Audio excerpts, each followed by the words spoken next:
চলে আয় সসটা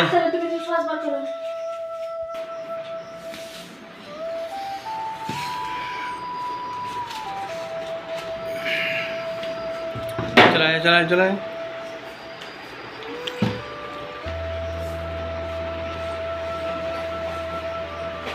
না মেনে এখন না বসে গেছে টিপলে হবে।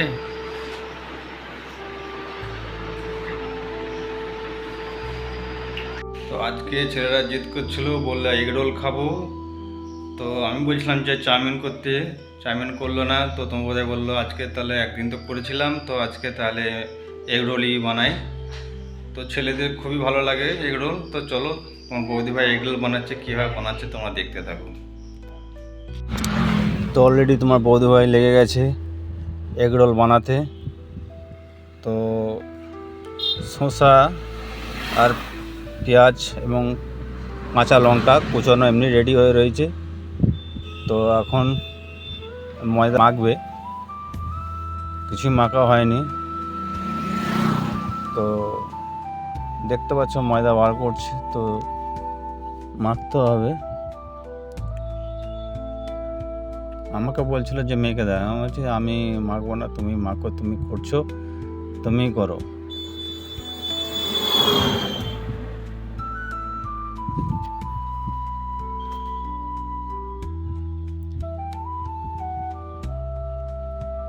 তো বললাম একজনের একটা করে যেমন হয় সেরকম পরিমাণে নাও, যাতে বেশিও না হয়ে যায় কমও না হয়ে যায়।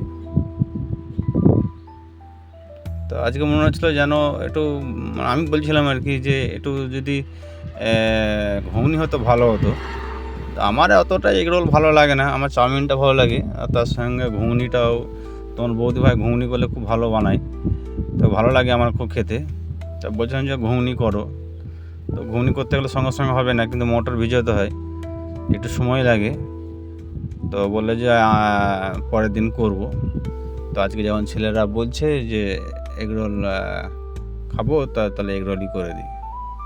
হ্যাঁ করো, যা হোক একটা বিকেলের দিকে এটা খাওয়া হলেই হচ্ছে আমাদের। তোমার বৌদি ভাই লেগে পড়েছে, কড়া চাপিয়ে দিল উনুনে। তো আর এইদিকে তোমার বৌদি ভাই বেলছে,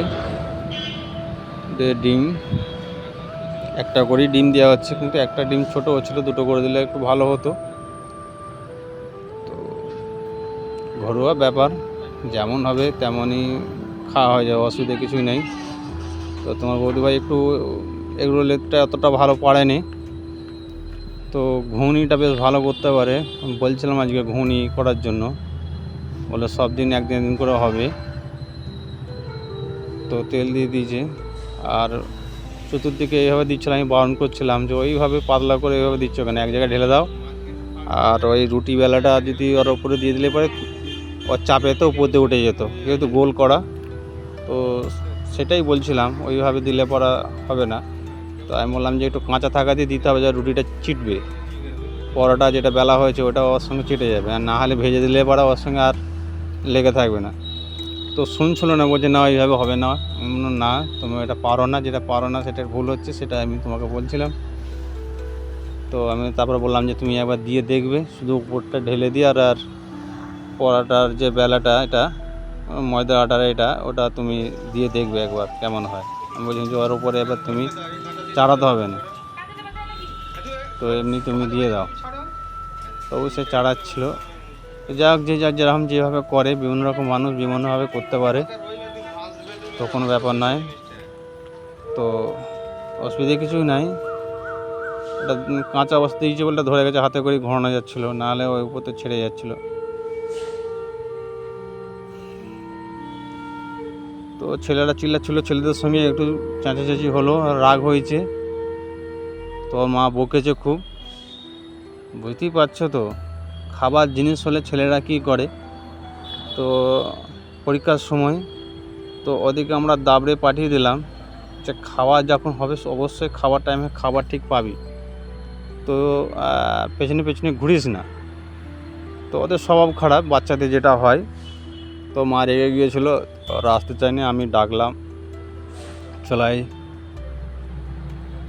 তো আর বহুদিন এইগুলো পড়েছিল, পড়েছিল বলতে কি মানে ফ্রিজে ছিল, বসে গেছে আর কি ঠান্ডায়। বহুদিন বললে খারাপ বলা হবে। তো জিজ্ঞেস করছিলাম কেমন হয়েছে, মানে মোটামুটি ভালো, খারাপ একটা খারাপ হয়নি। বললাম না, খাওয়ার জিনিস ফেলা যাবে না।